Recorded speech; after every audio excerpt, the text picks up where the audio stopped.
Hello to all students. आज हम थोड़ा सा हिस्ट्री देखेंगे। चैप्टर है भारतीय वन्य जीवन। तो प्रायद्वीपीय जो भारत है वो एक समय क्या था, गोंडवाना लैंड का पार्ट था। तो उसमें बहुत सारे जो कॉन्टिनेंट्स थे वो जुड़े हुए थे। अफ्रीका है, अंटार्कटिका है, मेडागास्कर, ऑस्ट्रेलिया, दक्षिण अमेरिका, ये सारे जुड़े हुए थे। और इन सब के जुड़ाव का जो प्रमाण मिलता है वो पुरातन छिपकली लिट्रोसॉरस से मिलता है, जो कि दक्षिण अफ्रीका में, अंटार्कटिका में, बंगाल, चीन में मिलती थी। लेकिन जब ये भारत अलग हुआ, गोंडवाना लैंड पार्ट टूटा, तो भारत अलग होकर पृथ्वी की क्रस्ट पर पिघलने लगा और धीरे धीरे यूरेशिया से टकरा के जा मिला 4 से 6 करोड़ वर्ष पूर्व। और जो टैथिस सागर था वो भी समाप्त हो गया। तो भारत जो उपमहाद्वीप है वो पॉसिबली एक ऐसा देश है, एकमात्र ऐसा देश है जिस पर पृथ्वी पर मिलने वाले 5 जो भौगोलिक प्रदेश हैं, जैसे कि टुंड्रा है, अल्पाइन है, सवाना, इथियोपियन मैंग्रोव, इन सब का यहाँ पर पार्ट पाया जाता है। नेक्स्ट हम देखते हैं कि भारतीय वन्य जीवन की गिरती दशा में क्या किया गया। तो जो IUCN है, international union for conservation of nature and natural resources के द्वारा एक रेड डेटा बुक जारी की गई 1964 IUCN।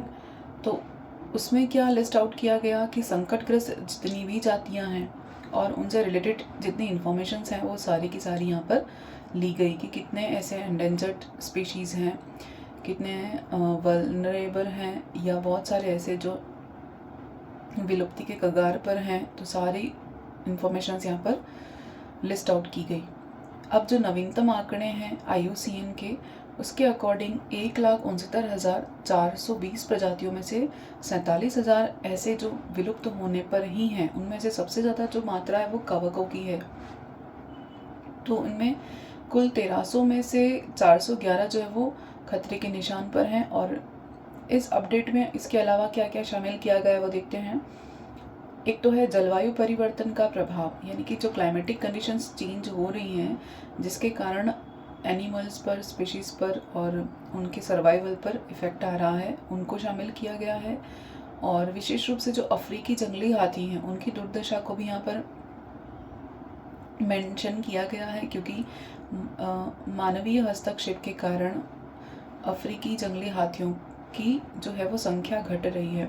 नेक्स्ट है आर्कटिक की घटती हुई बर्फ़, यानी कि आर्कटिक जो बर्फ़ पिघल रही है जिसके कारण जो पोलार बियर्स हैं, ध्रुवीय भालू हैं, उनका जो है वो सर्वाइवल खतरे पर आ रहा है।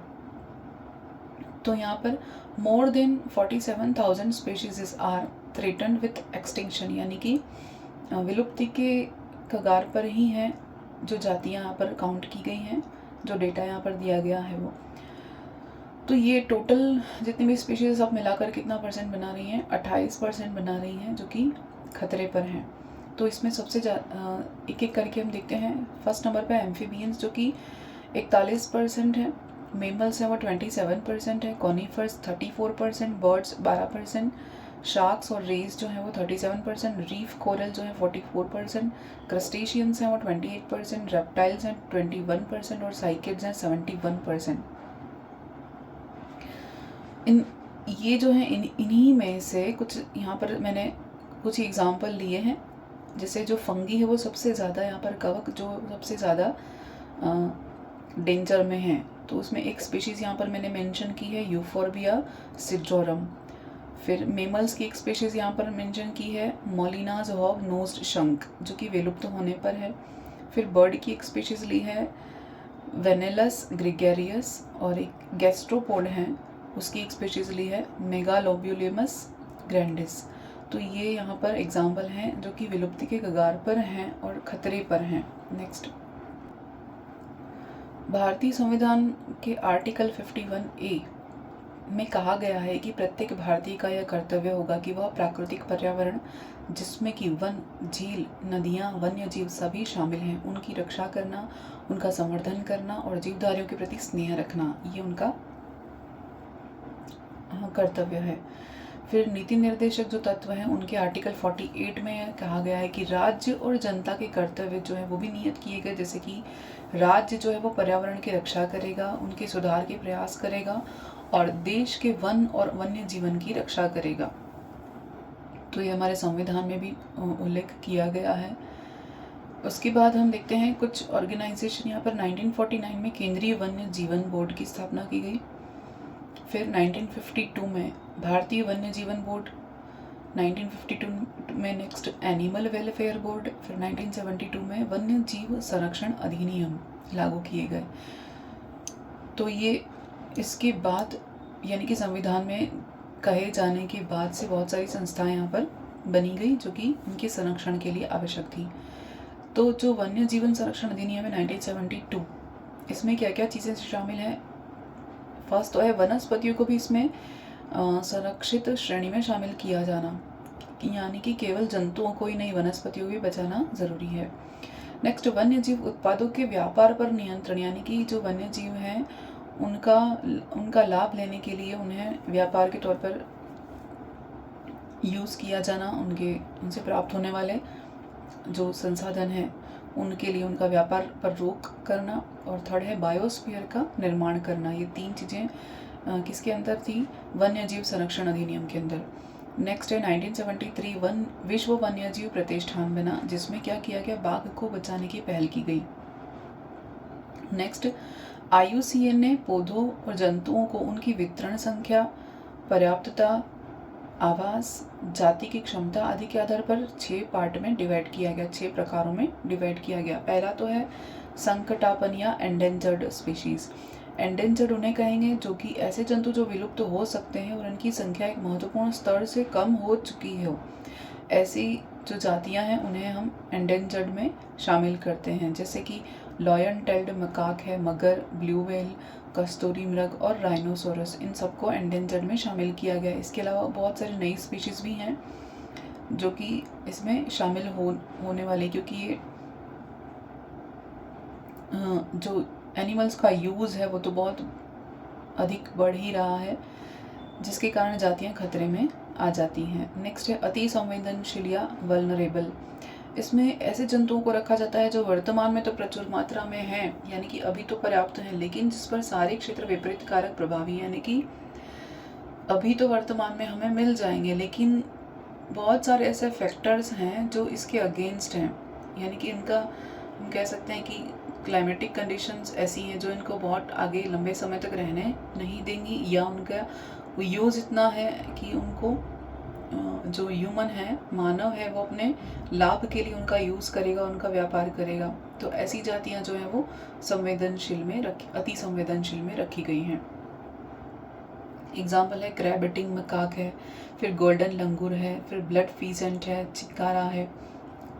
नेक्स्ट है विरल या रेयर।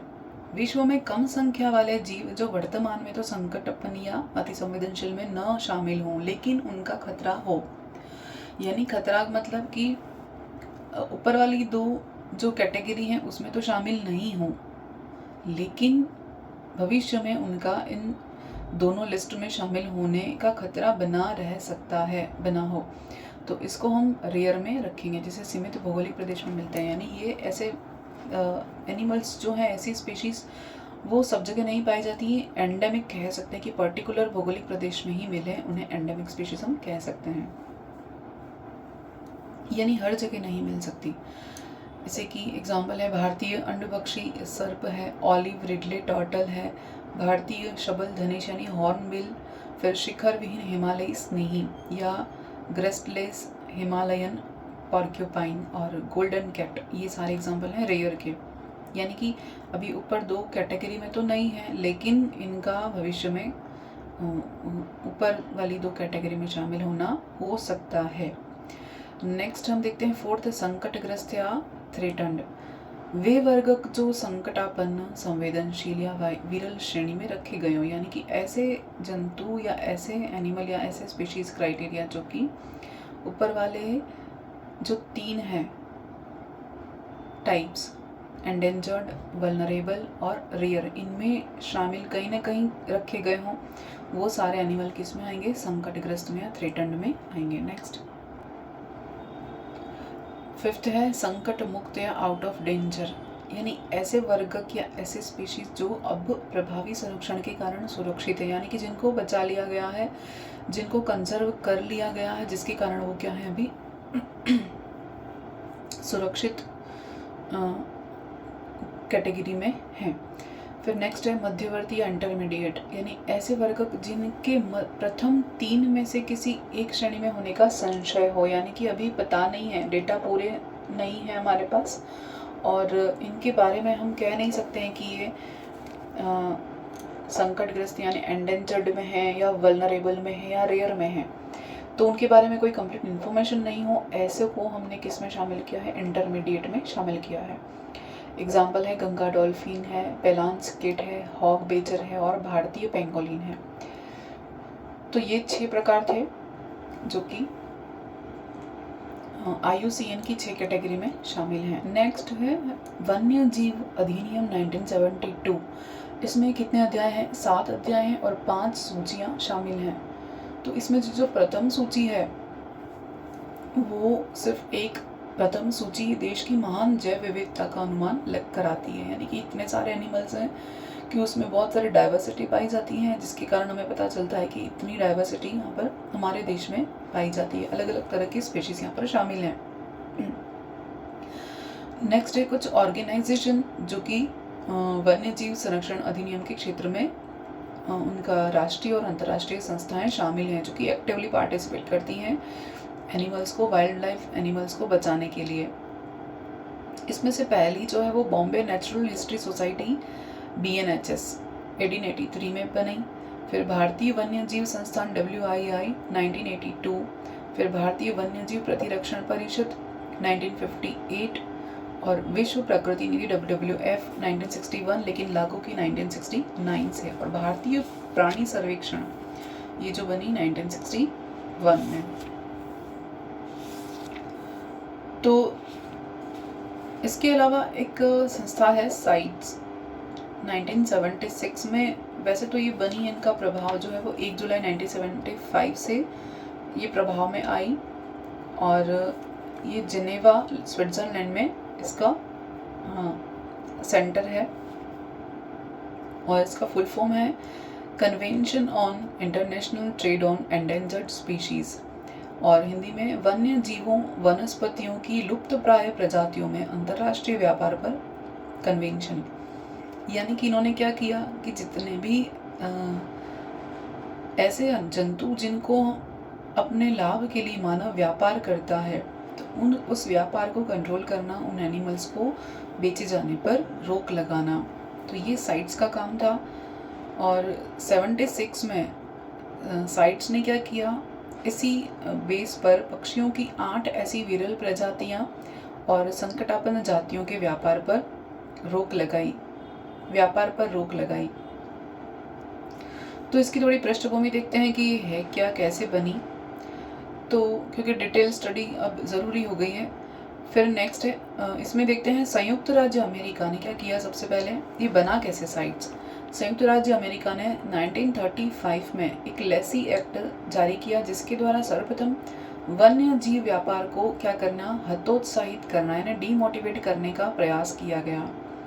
इस अधिनियम के एक्ट के अकॉर्डिंग क्या किया कि किसी भी अन्य देश से गैर कानूनी तरीके से आने वाले वन्य जीव का आयात निषिद्ध घोषित किया गया। यानी कि अगर किसी भी देश से गैर कानूनी तरीके से वन्य जीव को खरीदा जा रहा है तो उस पर रोक लगाई गई।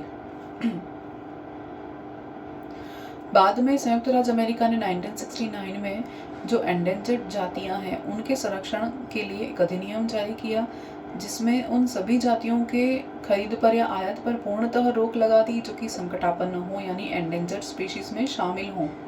तो फर्स्ट स्टेप तो यहाँ से लिया गया कि जो कि सबसे पहले कैटेगरी में आ रहे थे जो एंडेंजर्ड में, उनके खरीद पर रोक लगा दी गई। फिर वन्य जीव उत्पादों के बेचान को नियंत्रित करने का गंभीर प्रयास कब किया गया, 1973 में वॉशिंगटन में 80 देशों के अंतर्राष्ट्रीय संकटापन्न जाति व्यापार सम्मेलन में ये सबसे पहला यहाँ पर स्टेप लिया गया। दूसरा, पहला तो 1935 में और 1969 फिर 1973 में 80 देशों ने मिलकर एक सम्मेलन किया जिसमें क्या कहा कि जो भी एंडेंजर्ड स्पीशीज़ हैं उनके व्यापार को रोक लगाई जाएगी। तो 80 देश शामिल थे। तो इसके द्वारा वन्य जीवों को हमने क्या किया, 3 परिशिष्टों में अपेंडिक्स में विभाजित किया गया। यहाँ देखेंगे नेक्स्ट अपेंडिक्स 1। इसमें क्या था, गंभीर रूप से विलुप्त होने के कगार पर जो है यानी खतरा झेल रही हैं जो जातियाँ, उनके व्यापार पर पूर्णतः प्रतिबंध किया गया, यानी कंप्लीटली प्रोहिबिटेड। एग्जाम्पल है राइनो यानी गेंडा, बाघ और ग्रीन सी टर्टल। इन सबको क्या किया, जो गंभीर रूप से विलुप्त हैं यानी कि ये जातियाँ कैसी हैं, बहुत ही सीरियसली यहाँ पर कैटेगराइज्ड हैं, जो कि बिल्कुल विलुप्त हो सकती हैं, उनको पूरी तरह से प्रोहिबिटेड किया गया ट्रेड्स के लिए, यानी उनका व्यापार नहीं किया जाएगा। अपेंडिक्स 2, इसमें भी संकटग्रस्त जातियाँ शामिल हैं, लेकिन इनका व्यापार किया जा सकता था, यानी कि ऐसी स्पीशीज़ को शामिल किया जो कि एंडेंजर्ड में तो आती हैं लेकिन उनका व्यापार किया जा सकता हो। तो ऐसी जातियों को किसमें रखा, परिशिष्ट या अपेंडिक्स 2 में रखा।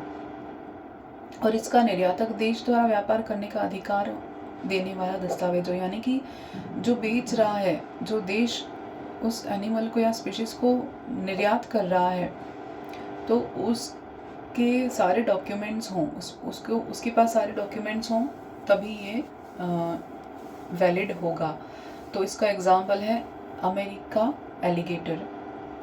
नेक्स्ट है अपेंडिक्स 3, परिशिष्ट 3। इसमें विश्व में सभी जगह संकटग्रस्त न हो, लेकिन कुछ देशों में विरल हो तो कुछ में प्रचुर मात्रा में उपलब्ध हो, यानी कि ऐसी जातियां शामिल की गई जो कि पूरे वर्ल्ड में एंडेंजर्ड में नहीं आती हो, यानी कहीं कहीं तो वो बहुत ज़्यादा मात्रा में पाई जाती हैं और कहीं कहीं वो बहुत ही विरल यानी बहुत ही कम मात्रा में पाई जाती हैं।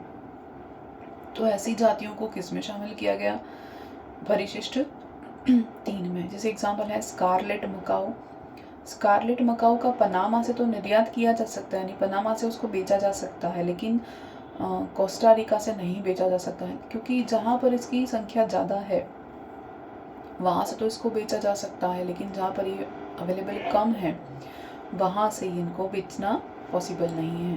तो ये 3 जो अपेंडिक्स थे वो किसके अंदर आते हैं, ये साइट्स की हमने कंप्लीट इन्फॉर्मेशन ली है, क्योंकि साइट्स का एक क्वेश्चन आया था फर्स्ट ग्रेड RPSC 2025 के पेपर में, और अब वैसे भी पढ़ने का जो तरीका है वो चेंज करना ही पड़ेगा, क्योंकि जो घिसा पेटा पैटर्न था RPSC का वो अब कोई काम नहीं आने वाला है कि ऊपर से पढ़ लेना या बाहर से पढ़ लेना या शॉर्ट के पीछे भागना, शॉर्ट टेक्निक्स के पीछे भागना, अब काम नहीं आएगा।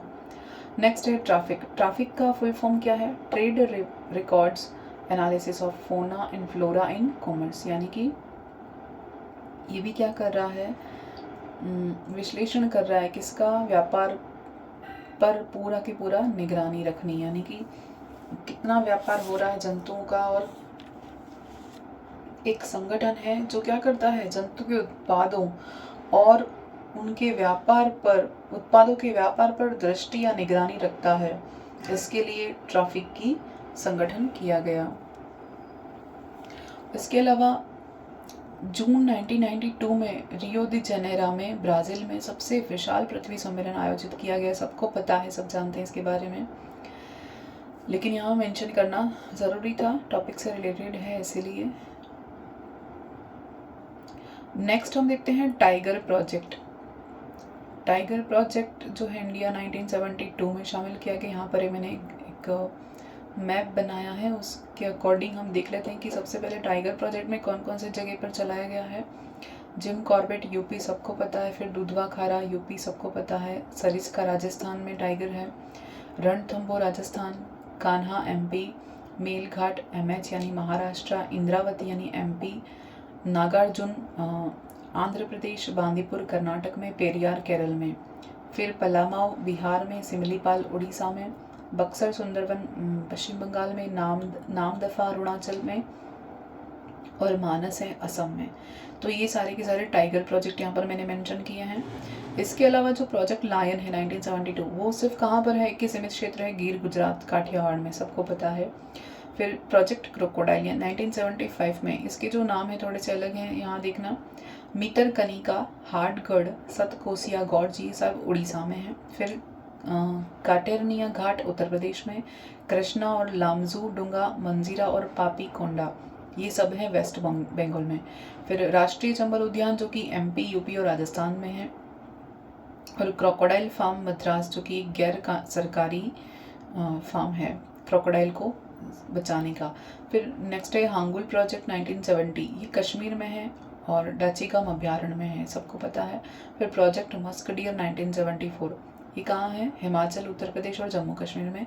और वहाँ पर एक यूपी में एक अभ्यारण्य है केदारनाथ, वहाँ पर मस्क डियर है। फिर project Manipur brow antlered deer 1977, इसका जो स्थानीय नाम है वो शंघाई है और इसको वैज्ञानिक नाम है सर्वस LD।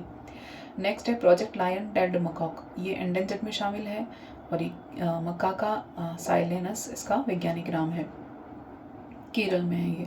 प्रोजेक्ट हाथी कहाँ कहाँ पर है असम, अरुणाचल प्रदेश, त्रिपुरा, मेघालय, वेस्ट बंगाल, बिहार, केरल, कर्नाटक, तमिलनाडु।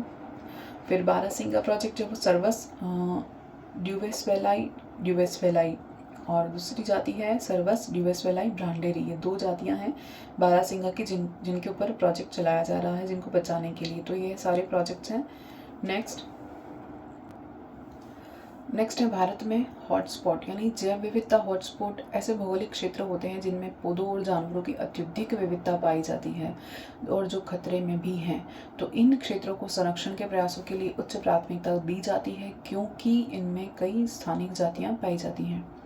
यानी हॉटस्पॉट क्या है, जैव विविधता या बायोडाइवर्सिटी हॉटस्पॉट ऐसे भौगोलिक क्षेत्र शामिल हैं जिसमें क्या है, प्लांट भी हैं, एनिमल्स भी हैं और उनमें डाइवर्सिटी भी बहुत ज़्यादा पाई जाती है और साथ ही वो खतरे पर भी हैं। तो उनको बचाने के लिए उनको प्रायोरिटी दी गई है और हाई प्रायोरिटी पर है, इसलिए उनको हॉटस्पॉट में शामिल किया गया है क्योंकि जितनी भी वहाँ की लोकल स्पीशीज़ हैं वो भी यहाँ पर शामिल होती हैं, इसीलिए उनके ही एरिया में, उनके ही जोन में उन्हें बचाने के लिए हमने हॉटस्पॉट बनाए। तो भारत में कितने हॉटस्पॉट हैं, 4 हॉटस्पॉट हैं। ये क्वेश्चन अभी आया था RPSC में। फर्स्ट जो हिमालय में कौन कौन सा एरिया शामिल है, इसमें भारतीय हिमालय रीजन है, फिर पाकिस्तान का कुछ क्षेत्र है, तिब्बत, नेपाल, भूटान, चीन और म्यांमार का कुछ क्षेत्र शामिल है। तो ये पहला हॉटस्पॉट है भारत का। नेक्स्ट है पश्चिमी घाट या वेस्टर्न घाट, यह प्रायद्वीपीय भारत के पश्चिमी किनारे पर स्थित है।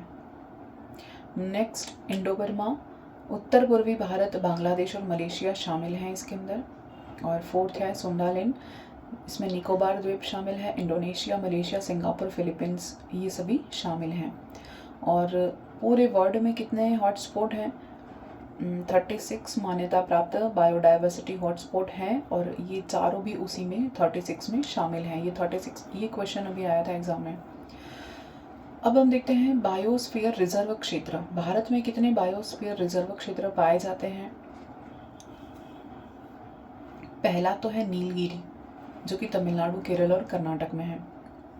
दूसरा है मन्नार की खाड़ी जो कि तमिलनाडु में है, सुंदरवन पश्चिम बंगाल, नंदा देवी उत्तराखंड, कच्छ गुजरात, पन्ना मध्य प्रदेश, अचानक कमर अमरकंटक मध्य प्रदेश और छत्तीसगढ़ में है, नोकरेक है मेघालय, मानस Assam, Similipal Orissa, great Nicobar Andaman Nicobar, Seshachalam hills Andhra Pradesh, Pachmarhi Madhya Pradesh, Kanchenjunga Sikkim, Dihang Dibang Arunachal, cold desert Himachal, अगस्त्यमलाया Kerala Tamil Nadu और डिब्रू सिखोवा असम में। यहाँ पर गारो खासी हिल्स हैं जो कि मेघालय में है, लेकिन ये डाउटफुल है, कहीं कहीं लिस्ट में दिया है, कहीं कहीं नहीं दिया। तो हम यहाँ पर जो टिक किया है उसी को यहाँ पर फॉलो करेंगे। शेषाचलम डबल हो गया है बस। नेक्स्ट, ये कितना शामिल है, 60,000 वर्ग किलोमीटर में फैला हुआ है। जो 18 बायोस्फीयर है वो भारत के कितने किलोमीटर में फैले हुए हैं, 60,000 वर्ग किलोमीटर में फैले हुए हैं। नेक्स्ट, यहाँ पर मैंने एक लिस्ट आउट किया है भारत के प्रमुख वन्य जीव अभ्यारण्य और राष्ट्रीय उद्यान। तो एक साथ ही लिखे हैं, लेकिन राष्ट्रीय उद्यान को मैं और अलग करूँगी क्योंकि बहुत सारे राष्ट्रीय उद्यान पाए जाते हैं। वो टोटल मैं अभी नेक्स्ट में डेटा लेके आऊँगी। पहला तो है पलामू अभ्यारण्य झारखंड। नेक्स्ट है दालमा वन्यजीव अभ्यारण्य झारखंड, हजारीबाग वन्यजीव अभ्यारण्य झारखंड, फिर कैमूर वन्यजीव बिहार, गिर गुजरात, नल शॉवर गुजरात, जिम कॉर्बेट उत्तराखंड, दूधवा खारा राष्ट्रीय उद्यान उत्तर प्रदेश, चंद्रप्रभा उत्तर प्रदेश, बांदीपुर कर्नाटक, भद्रा अभ्यारण्य कर्नाटक, सोमेश्वर कर्नाटक, तुंगभद्रा कर्नाटक, पारवाल आंध्र प्रदेश, कावला आंध्र प्रदेश, मानस असम, काजीरंगा असम, घना पक्षी विहार राजस्थान, रणथंभौर राजस्थान, कुंभलगढ़ राजस्थान। तो इसमें पलावा में जो जंतु हैं वो सारे वो जो यूनिक हैं, वैसे अधिकतर सब में कॉमन है, लेकिन जो यूनिक है वो क्या है, नल शॉवर में एक तो जल पक्षी है, फिर इसके अलावा साइबेरियन क्रेन जो कि घना पक्षी विहार में है। इसके अलावा लगभग सभी कॉमन है, जैसे पलामू में हाथी, हिरण, तेंदुआ, सांभर, जंगली सुअर। तो जो आपको तेंदुआ, सांभर और जंगली सुअर तो लगभग सब में मिलेंगे। और बाघ हैं जो थोड़े से अलग हैं। बाघ कहाँ कहाँ हैं, कैमूर में है, फिर गिर में शेर हैं, सभी पता है, फेमस है। उसके अलावा जिम कॉर्बेट में बाघ हैं, दूधवा खारा में बाघ हैं, वो टाइगर प्रोजेक्ट में हमने देखा ही है।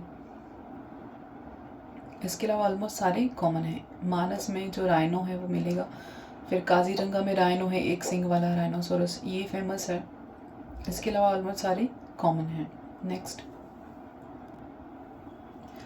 पेंच राष्ट्रीय उद्यान मध्य प्रदेश, तंसा महाराष्ट्र, बोरीवली महाराष्ट्र, अबोहर राष्ट्रीय उद्यान पंजाब, चिल्का अभ्यारण्य उड़ीसा, सिमलीपाल अभ्यारण्य उड़ीसा, वेदांतगल अभ्यारण्य तमिलनाडु, इंदिरा गांधी अभ्यारण्य तमिलनाडु, मुदुमल्ली तमिलनाडु, डाम्फा मिजोरम, पेरियार केरल, पराम्बिकुलम केरल, कान्हा राष्ट्रीय उद्यान मध्य प्रदेश, पचमढ़ी अभ्यारण्य मध्य प्रदेश, डाचिकम राष्ट्रीय उद्यान जम्मू कश्मीर और किश्तवर राष्ट्रीय उद्यान जम्मू कश्मीर, बांधवगढ़ मध्य प्रदेश, राजीव गांधी अभ्यारण्य कर्नाटक, नागरहोल राष्ट्रीय उद्यान है इसका नाम, और परवी वन्य जीव अभ्यारण्य अरुणाचल प्रदेश, और सुल्तानपुर झील अभ्यारण्य है हरियाणा।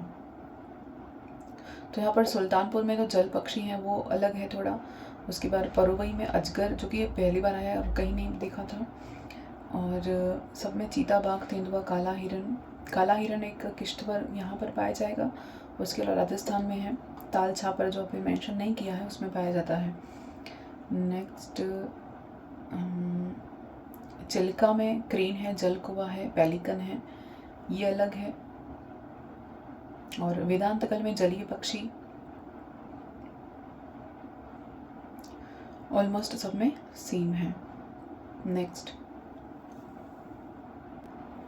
तो यहाँ पर अभी तक मेरे पास मैंने ये लिखा हुआ है। नेक्स्ट अगले वीडियो में राष्ट्रीय उद्यान और अभ्यारण्य, इनको थोड़ा अलग करने की कोशिश करेंगे। उसके अलावा कुछ बच रहा है तो वो यहाँ पर मेंशन किया जाएगा। Thank you.